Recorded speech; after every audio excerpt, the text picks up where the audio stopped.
Okay, last week I was feeling not so great, even though we had small ones. But this week,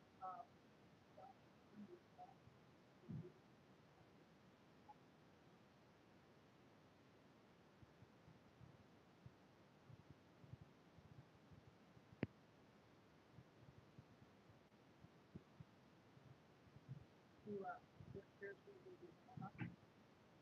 this is called Jenga, and we're not going to play at all like so. I'm going to dump these out. We'll give them to you. And what I want you to do is I'm going to give you 1 minute, and you go back to the block. See how many, how tall, but there's just one thing.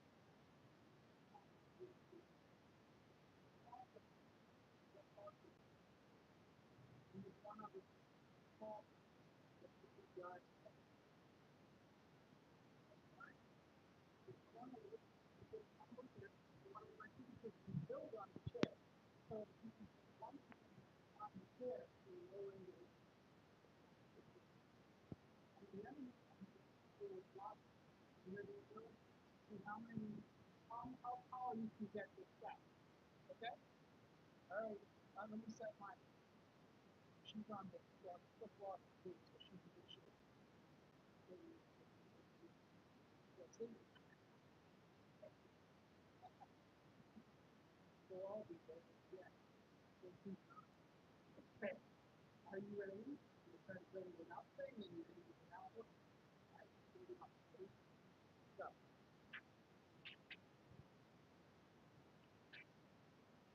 Right, it's that.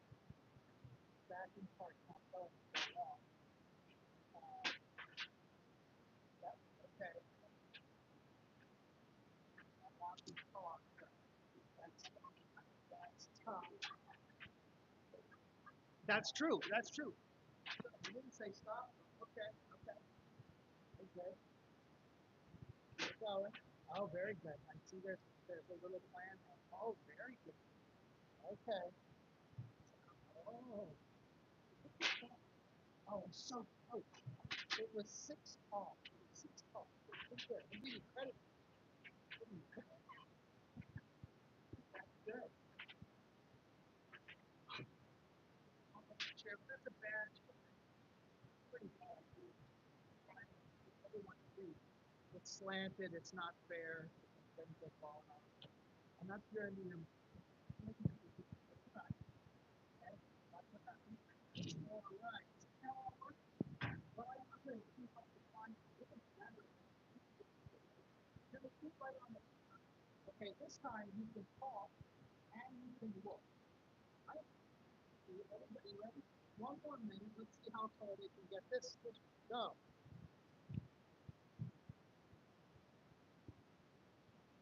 You guys are working together, and here you go. Just modeling up. The modeling model. Yeah,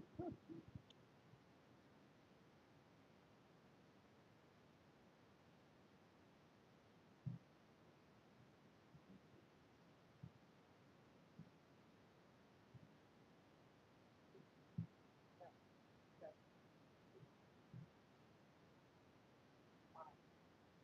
It's a lot easier, isn't it, when you can see what you're doing? Yeah, oh yeah, it's a lot easier when you can see it.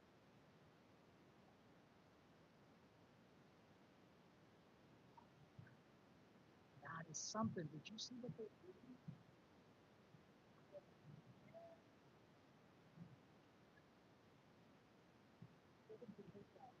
2, 1.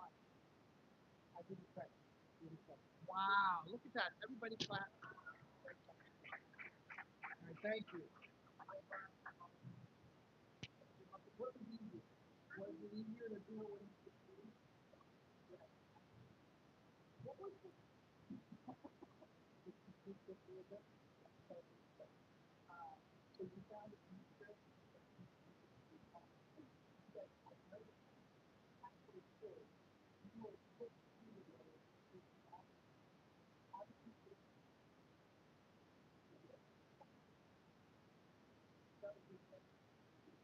didn't hear that. You guys hear me playing a song? No. They did a really good job. That's fine. That was a great night. Perfect. Perfect, perfect, perfect. No, just wait. I'm going to trip over you. So that's, no, you can go ahead. They'll stand as a testimony to your greatness. We're going to learn today about how a silent plan becomes an announced plan. And part of that has to do with story investor,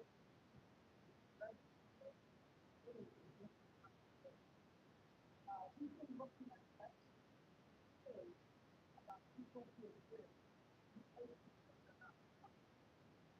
So the most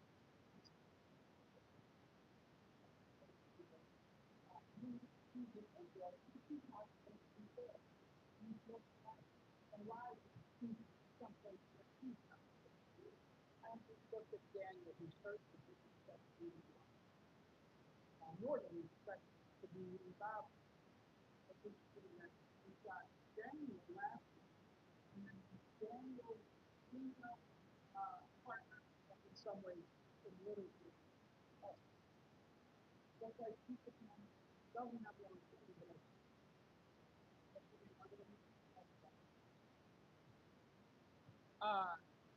the scripture not only has Daniel, but has Esther. Esther, her story is fascinating. The word God does not appear in the whole book. You're like, how did it make it in? They just slipped it in there real quick. It's like, no. There was actually a lot of decisions about how to get that. Esther begins, the story opens up in the kingdom of Persia, and we see Queen Vashti, the queen to King Xerxes.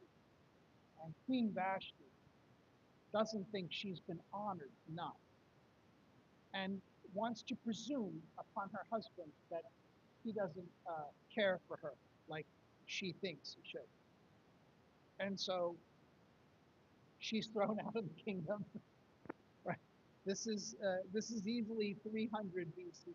So she's thrown out, and the king has the tryout for future queens. Now, without getting into the gory details of how that tryout proceeds, I'm just going to tell you that Esther is selected, and she goes through a whole year of beauty treatments. That's what the text says. And then she enters the harem of the king. So there's a lot of other people in there with her. So that's if you want a series of awkward moments in church, here we go. We'll go right down through that stuff. I'm always fascinated by Esther's story because, like I said, it just doesn't seem to fit.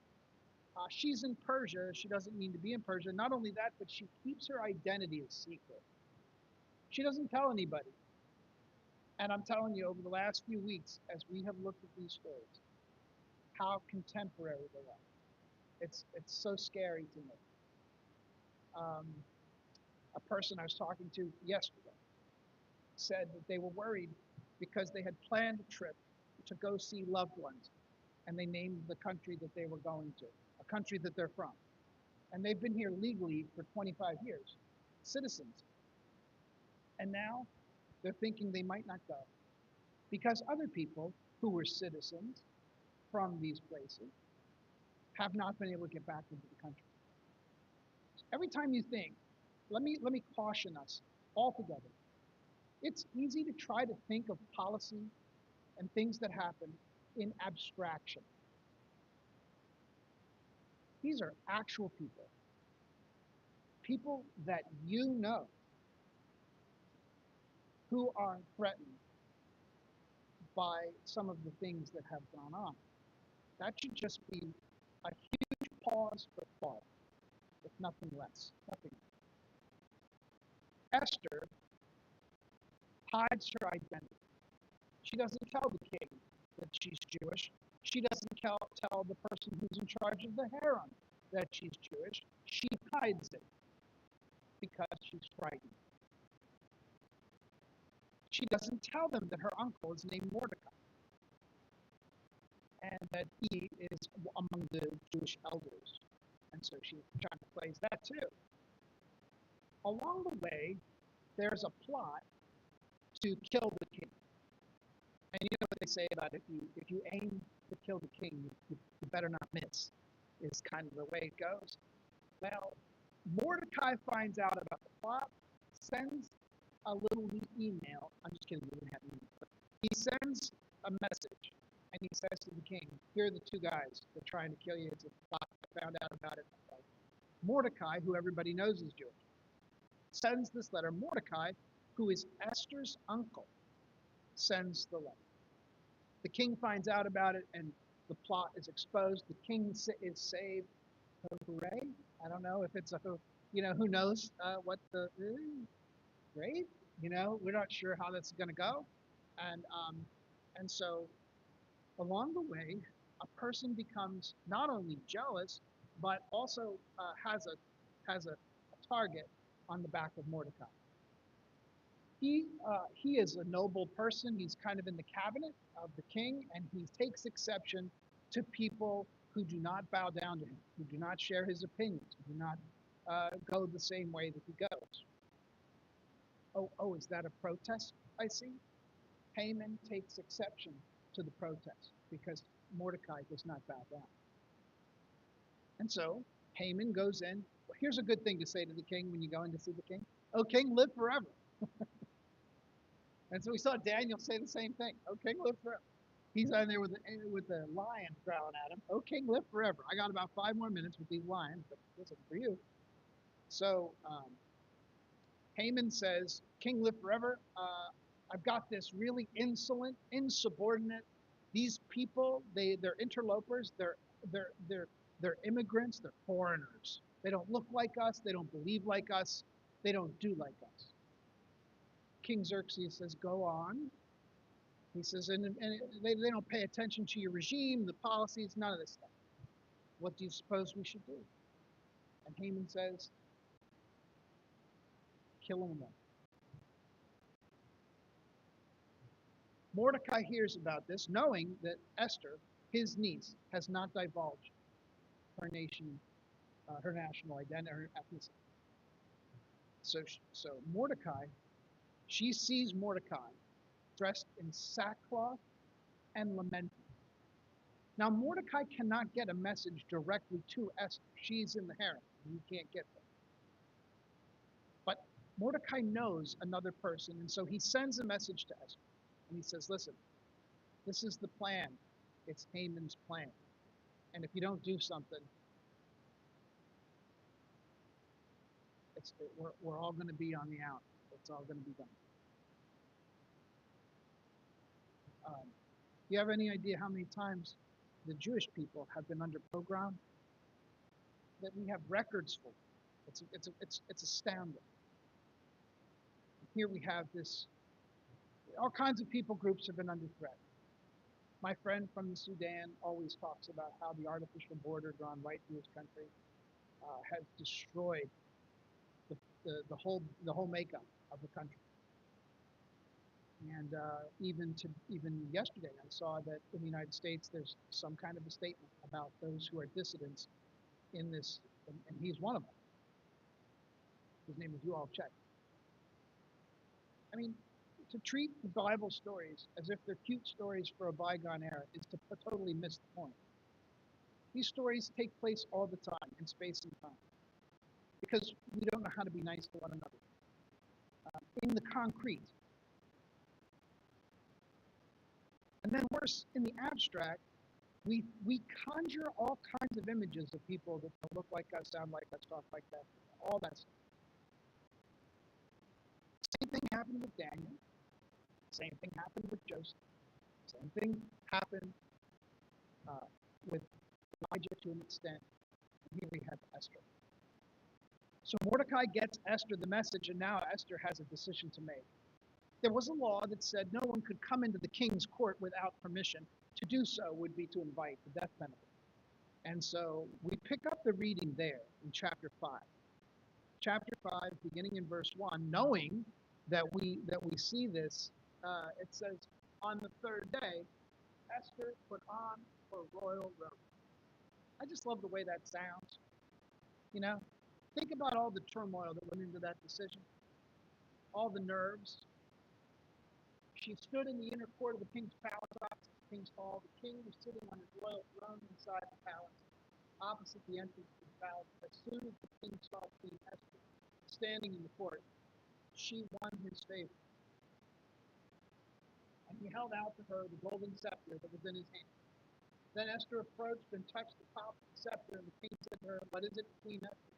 What is your request? It shall be given to you, even for the half of my kingdom." Before I go on, if any of you are invited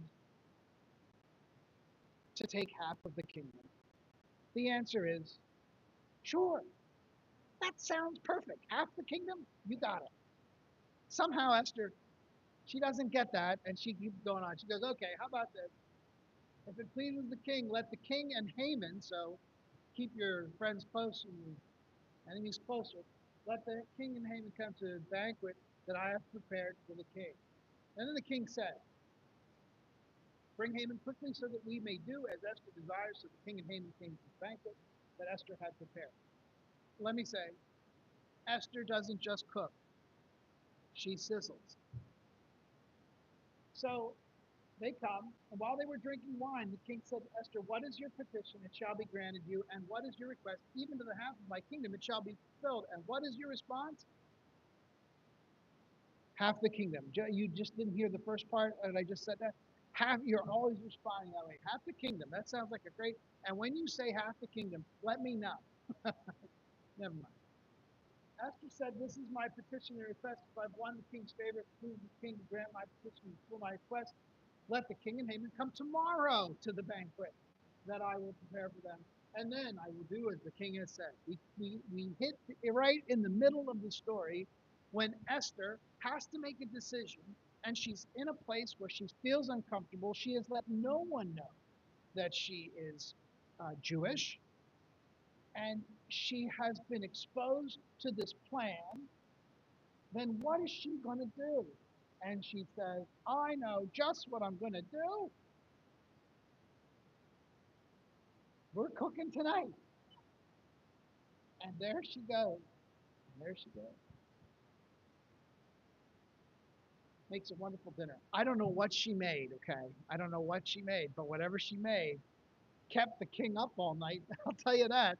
There's so much innuendo in the book of Esther. It makes your head spin, especially when you read the Aramaic. But whatever it is, keeps the and he's up at night. Let me encourage you to read. How many of you are readers?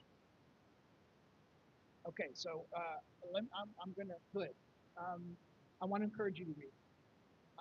When I was small, I read with a giant magnifying glass. That's how I read. And then when the magnifying glass didn't work, I used a tape recorder where the Library of Congress would send the books, and I would listen. I don't want to hear your experience. That's how I learned, and where I developed a passion for reading. Get a book and read. And I like that people say, I just read articles. Thumbs down. Go ahead and read a book. It won't kill you. It'll only make you better because you'll follow a whole train of thought rather than 2-second. Okay? And a lot of us are 2-second thinkers, and we got a whole year world that we're trying to deal with. Now, that's the end of that speech. I hope you get to be a reader. Here comes the king. He takes up the book of the Chronicles of the Kings of Persia. How about that for a little light reading? It's just the thing, though, if you're having trouble sleeping, he gets the Chronicles of the King down, he starts to read, and he's like, wait, hold on, what is it? That's right, I completely forgot in my drunken celebration that my life was threatened and that Mordecai saved the day. Get Haman on the phone. There were no phones. So he brings Haman in and he says to Haman, guess what I just read? And Haman says, I can't even think. He said, I just read something, and it occurs to me we have not honored that person near enough. We have to celebrate his life. And that is where Haman makes a huge mistake. Because he thinks it's him. Why those This story is also filled with all kinds of little like nuggets like that, like little don't be like Haman. That's why this is a holiday in Judaism, Purim. That's why this is the holiday reversal. You dress up with different characters. So Haman is like, well, if you if you want to honor somebody, I mean, I couldn't imagine it could happen without like I'm thinking hundreds of buffaloes. I'm just thinking that we'll have to have a lot of all the stuff, lots of and the king starts to prepare it, and Haman begins to quote, "My plan's working. I'm going to get Mordecai and I'm going to hang him on the gallows because on the day of celebration I'm going to say, King, let's do this plan. That's the God." So you can imagine the next day at dinner, here they come. When Haman suggests at the dinner, King, I've got a plan to roll out, and Esther says, speaking of that plan, King, live for me. Have you ever heard of my uncle Mordecai? And the king's like, what? I was just thinking about him the other day, how we had not honored him enough. And that is when Haman saw the writing on the wall. Different book, but the writing on the wall is no one gets that joke. So it's anyway. Haman realizes what's about to happen, and he tries to get himself out of the problem that he made, and he cannot. He cannot. He pays with it with his life. And Esther reveals her identity. Esther reveals that Mordecai, is her uncle, and King Xerxes has all these pronouncements about the God of Esther and Mordecai, and they save the day. What a great story, right? I mean, that's a fabulous story, even with all its awkwardness.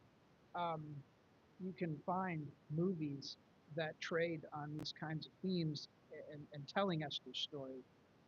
Um, that's great, right? That's great. There are a couple things that they have to account for in the story. First thing is that God's name doesn't appear.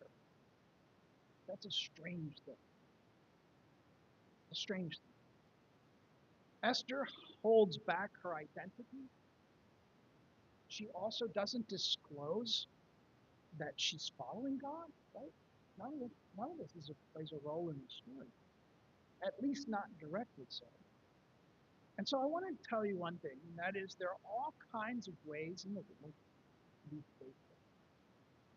Faithfulness is not a cookie cutter thing. Sometimes you get the idea that to follow God is to follow God in this way, or to do things the way this person does them, or to try to follow in our head some kind of imaginary discipleship path. And I want to tell you that that's not it.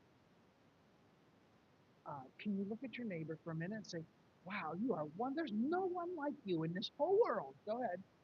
There is no one like you in the whole world.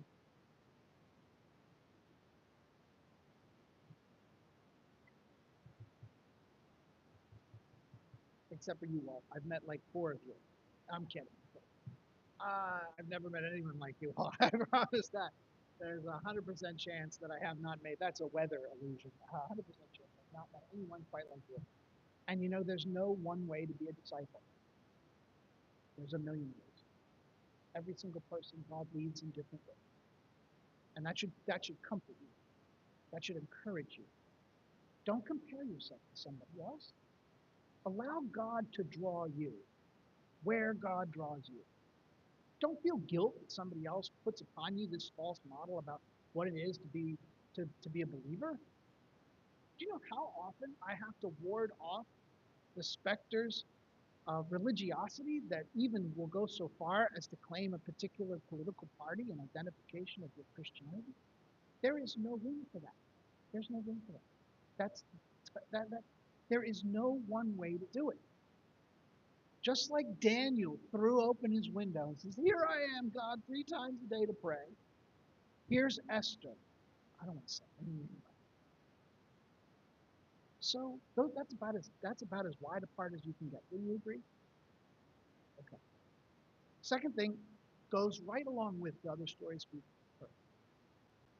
If you think about Joseph, you think about Elijah, think about Daniel and Ruth, God always has the right person in the right place at the right time, all through Scripture. And what does Paul say? In the fullness of time, just when it reached the fullness of time, Jesus was revealed.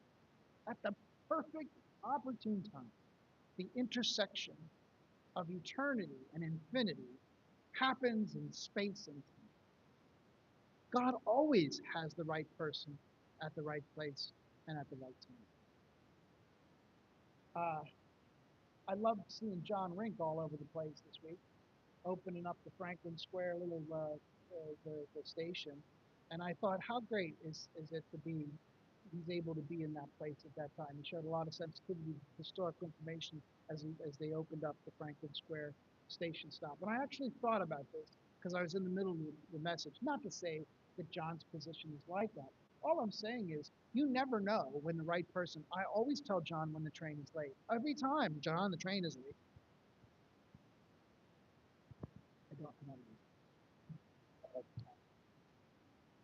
God always has the right person at the right place at the right time. And guess what? It could be you. Oh, it could be you. Could be you. So the question again alludes to faithfulness and courage. Two things that Esther, when it seems that she doesn't have those two properties because she's hiding her ethnicity and trying not to talk to her uncle lest everybody find out, boy, when it counted, Esther put on her royal robes.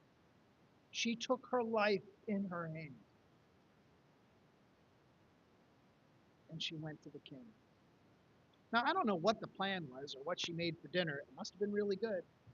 "Oh, king, here are these buffalo wings you love." I don't know what it was, but it was something good. And she, in that moment, has a, has a place to play, and she takes it up. Don't underestimate the significance of faithfulness. Faithfulness, even in the individual way that you approach it, follows the law of sowing and reaping.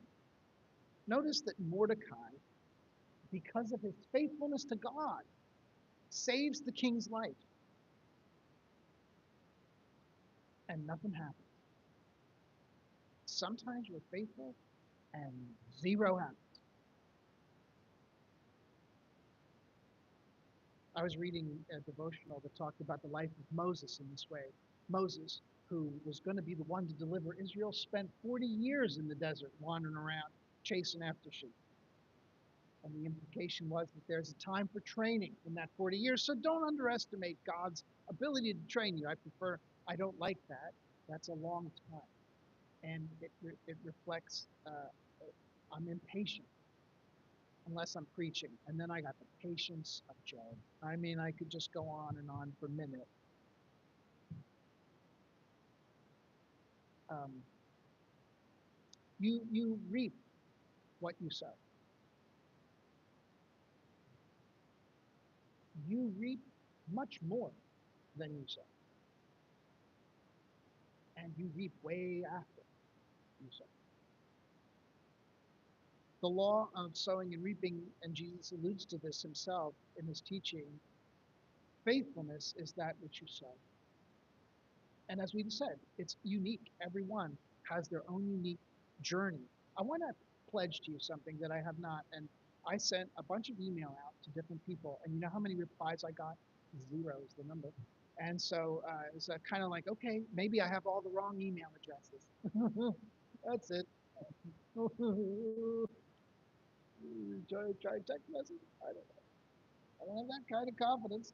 Uh, but what I'd like to ask you is if there is a way, if you would like to grow in your spiritual life, I would like to help you do that. So if you ask, you say, Rob, we're all very unique. I can't give you cookie cutter things, what to do, what not to do. We're all just very unique people. I want to do whatever I can to help you have an interaction with them for yourself.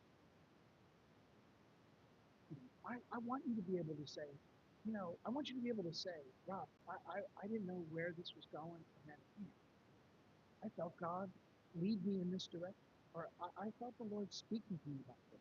That's what my desire is. There's no substitute for that. Once that happens, all of the stuff about, geez, I got to go to church, that flies right out the window. And then you're like, I can't miss because I'm not sure what God might have for me in the future. So, if you're looking at ways to explore your faithfulness, please let me know. Continue to think about that. Don't underestimate the power of the chapters in your lives either. We all have chapters that end and chapters that begin. Mordecai was faithful back here in chapter 1, and it wasn't until chapter 4 that the king couldn't sleep. You just don't know.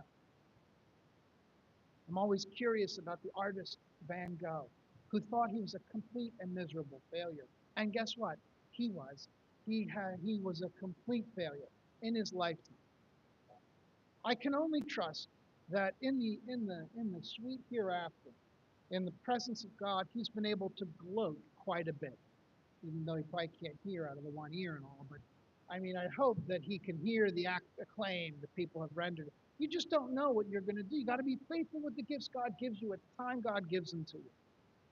Don't underestimate the power of the chapters of our lives. One chapter ends, the other begins. You don't know how it's going to go. And finally, don't underestimate the way God can work. Even a person like Esther is a little bashful about where she comes from and the God she worships. God can use at the right place at the right time and suddenly infuse her with courage to do something that saves the people. I always think it's funny when people hide their light under a bushel. That's the passage, right? Don't hide your light under a bushel. I always thought, well, you don't hide your light under a bushel because the bushel will catch on fire. That's kind of what I thought. But maybe the idea is that it will snuff out the flame. I have no idea. But even the person who is bashful in their faith and may not understand how do I invite somebody? How do I witness to somebody? How do I talk to somebody about faith? You just don't never underestimate the way God can work through you, because God can and God will. Here's the question we will move to communion in just a minute. Um, I was actually preaching like that to go till 1, so that's not a good scene. Can God use you? Where's your faithfulness? These are all questions all over the story. But where are you in terms of that story? Is how what does God what would have to happen for you to go from spectator to participator in the world of faith? What has to happen? Can can God is God about to do something? And will you allow God the time and space? Maybe it's not now. But say, Lord, when the time comes, give me courage. May my faithfulness meet your summons, because you just never know. And so I'd like us to pray for just a minute. Lord, will you find us faithful? Will you find us courageous in these moments? Of course, those are the things that Esther's story kind of discloses. But we can't help but notice that in our own age, while we've got a whole bunch of issues all over the place, and including, God, the fact that so many um, have no idea what it means to love you and to love one another. We pray that in the right time, you'll give us a role to play. Nourish us and help us along the way, even through this sacred meal we're about to enjoy. We give you thanks and